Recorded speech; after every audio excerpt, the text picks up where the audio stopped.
এই দোয়াটা শিখে নেন, ইনশাআল্লাহ আপনার জীবনের সমস্ত সংকট কেটে যাবে। আমি নিজেও এই দোয়াটা বেশি বেশি করার চেষ্টা করি। দোয়াটা হচ্ছে, মুসা আলাইহিস সালাম একটা গাছের নিচে হেলান দিয়ে বসলেন, বসে দেখলেন দুইজন মেয়ে দাঁড়িয়ে আছে দূরে, পানি নিতে পারছে না। লোকজন পানি নিয়ে যাচ্ছে, ওরা দাঁড়িয়ে আছে বেচারি।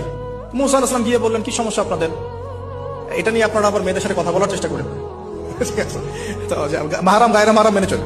তারা বললেন যে আমাদের বাবা অনেক বৃদ্ধ মানুষ, আমরা পানি নিতে পারি না যতক্ষণ না আমাদের কম পানি নিয়ে চলে যায়। মুসা আলাইহিস সালাম একটু বললাম না, ফিজিক্যালি খুব স্ট্রং ছিলেন, থাকে না বডি বিল্ডার, সামনে গিয়ে কথা বলে সরো পানি দিতে দাও, তখন মানুষ একটু মূল্যায়ন করে না।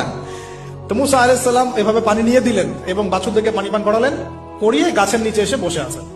বসে বসে তিনি দোয়া করছেন, এই যে দোয়াটা তিনি দোয়া করছেন, রব্বি, একটা নেক কাজ করলেন না, মানুষের উপকার করলেন, নেক কাজ করে এসে গাছের নিচে বসে দোয়া করছেন, আল্লাহ এখানে তো আমার খাবার পানি বাসস্থান কিছুই নাই, আমি কি করব?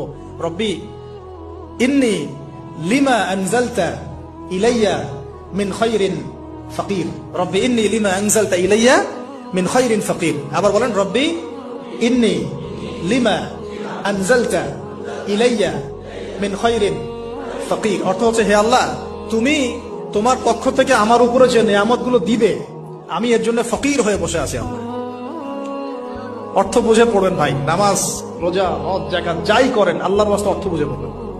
অর্থ বুঝে পড়লে আপনার ইবাদতের স্বাদ পাবেন, তৃপ্তি পাবেন, আল্লাহ